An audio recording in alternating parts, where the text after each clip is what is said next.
कायाकल्प अभियान के तहत बेसोदा नगर परिषद को मध्य प्रदेश शासन द्वारा सड़कों के उन्नयन को लेकर 50 लाख की राशि आवंटित हुई। उसके बाद से ही कायाकल्प के तहत सड़कों के चयन का मामला तूल पकड़ता जा रहा। वहीं राजनीतिक सरगर्मियां भी बढ़ने लगी है। उसी को लेकर पार्षद सुमित पाटीदार ने विकास यात्रा के तहत विधायक देवीलाल धाकड़ से चर्चा भी की। वहीं सड़कों के सिलेक्शन में रूलिंग पार्टी पर राजनीतिक साठगांठ के आरोप लगाते दिख रहे हैं। कायाकल्प के जो 50 लाख रुपए हैं, मुख्यमंत्री जी को उस बात के लिए धन्यवाद कि उन्होंने नगर की जनता के लिए पैसे दिए। बट जो कायाकल्प की जो राशि जहां पे इस्तेमाल होना चाहिए, मालीपुरा जो सबसे आज़ादी के बाद तक आज तक रोड नहीं बना है, और इन्हीं के भाजपा के नेता जो कई सालों से वादे कर रहे थे कि मालीपुरा का रोड पास हो गया, रेलवे का ओवरब्रिज पास हो गया, अंडर ब्रिज पास हो गया, मालीपुरा से डायरेक्ट कनेक्टिविटी हो गई, पर ये उस पर काम नहीं कर रहे हैं। काम इनको जहां करना चाहिए था वहां मालीपुरा का रोड नहीं बना रहे हैं, और ये वहां बना रहे हैं जहां कॉलोनाइजर के नाम पे जमीन बोल रही है। अभी तक नगर परिषद के नाम पे वो जमीन ही नहीं है, वहां ये रोड बनाने जा रहे हैं। उनका कहना है कि परिषद में विकास कार्यों के लिए सरकार द्वारा पास बजट का उपयोग सिर्फ कॉलोनाइजर को लाभ देकर राजनेता अपना उल्लू सीधा करने के लिए कर रहे हैं।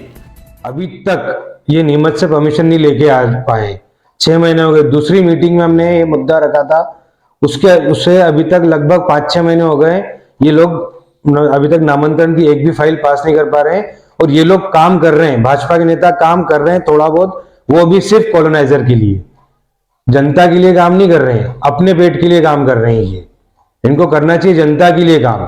जहां सबसे ज्यादा जरूरत है वो मालीपुरा की जरूरत थी, जो जर्जर बंजर रोड है, कच्चा रोड है, बारिश में 3 महीने वो आ नहीं सकते।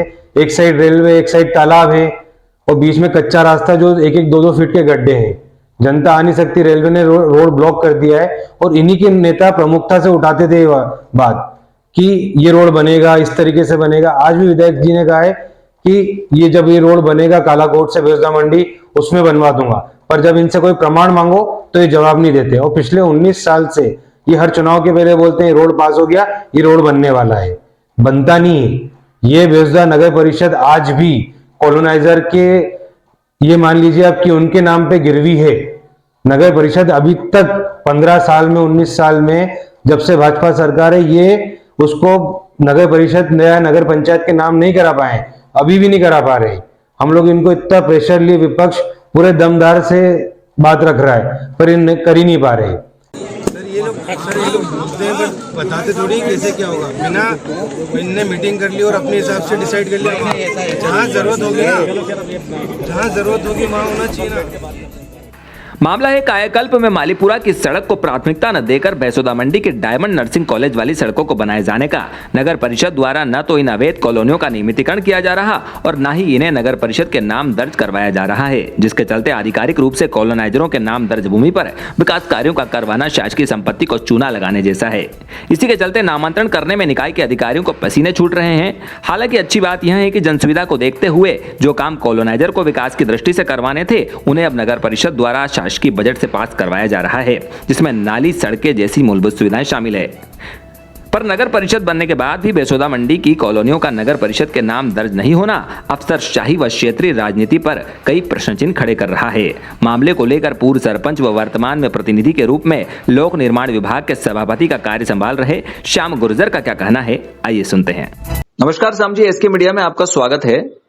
नमस्कार। लगातार जो कायाकल्प के तहत रोड सिलेक्शन का मामला जो है तूल पकड़ता जा रहा है, राजनीतिक साठगांठ के भी जो है रूलिंग पार्टी पे आरोप लग रहे हैं।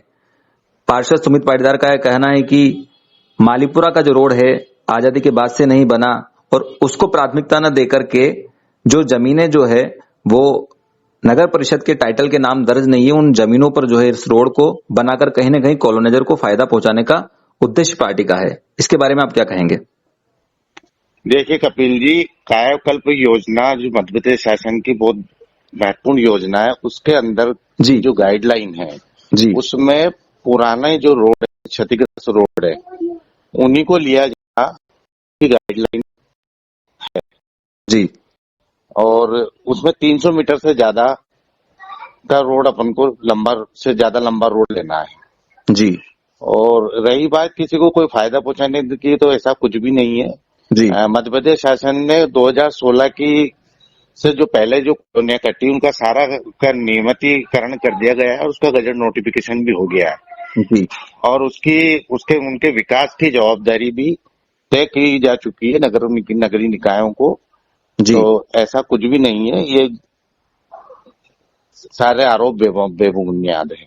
जी जी जी। कहीं न कहीं देखने में आता है कि जो नियमितीकरण की जो प्रोसेस है वो मुख्यमंत्री जी द्वारा कर दी जो गई है, लेकिन अभी तक नियमितीकरण हो नहीं पाया है। उसके बावजूद जो है इन रोडों का निर्माण कराया जा रहा है, इसको किस तरह से देखते हैं? नहीं, वो तो गजट नोटिफिकेशन होने के बाद और जनता हमारी जवाबदारी बनती है जनता को जन सुविधाओं का लाभ पहुंचाए। जब हम मतदान लेने की उनसे उम्मीद रख सकते हैं तो हमारा दायित्व भी बनता है कि उन्हें विकास रूपी सौगात दें, उनको सुविधाएं दें। वहीं दूसरी ओर ये भी चर्चा है कि जो मालीपुरा का रोड जो है वो लोटखेड़ी वाया भैसोदा मंडी का जो रोड है उसके अंदर इंक्लूड करने का मामला चल रहा है। नहीं, वो मैंने खुद ने नपवाया है, उनको दोनों साइड से मैंने नपवा रखा है रोड मालीपुरा का, और उन दोनों में से एक रोड से मालीपुरा का रोड बिल्कुल बनेगा।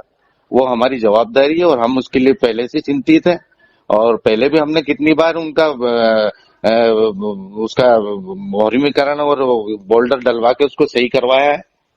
एक बार जब व्यक्तिगत रूप से भी हमने करवाया है। जी जी जी तो उसके लिए हम चिंतित हैं, और वो मेरा पैतृक गांव है जी और मैं बिल्कुल वो रोड मैंने खुद ने नपवाया है जी ना, तो वो जोड़ा जा चुका है। तो उसका कंफर्मेशन अब थोड़ा दिन में वो भी हो जाएगा, और वो भी टेंडर जल्दी इश्यू होने वाले हैं। जी श्याम जी, एसके मीडिया से जुड़ने के लिए धन्यवाद। आपको बता दें कि कायाकल्प अभियान में नगरीय निकायों की सड़कों के उन्नयन के लिए जनसंख्या की श्रेणी के आधार पर राशि आवंटित की गई है, जिसमें 20,000 से कम आबादी वाले शहरों के लिए 50 लाख का आवंटन किया। कार्यों की निगरानी के लिए राज्य निदेशालय और मंडल स्तरीय समितियों का गठन किया गया है। गुणवत्ता नियंत्रण के लिए संभागीय स्तरीय मोबाइल टेस्टिंग लैब स्थापित की गई। राज्य स्तरीय गुणवत्ता मॉनिटर नामित किए गए हैं। जिन शहरों में ट्रैफिक ज्यादा है वहां की सड़कों को प्राथमिकता के आधार पर अपग्रेड किया जाएगा। भैसोदा से एसके मीडिया के लिए ब्यूरो रिपोर्ट कपिल चौहान।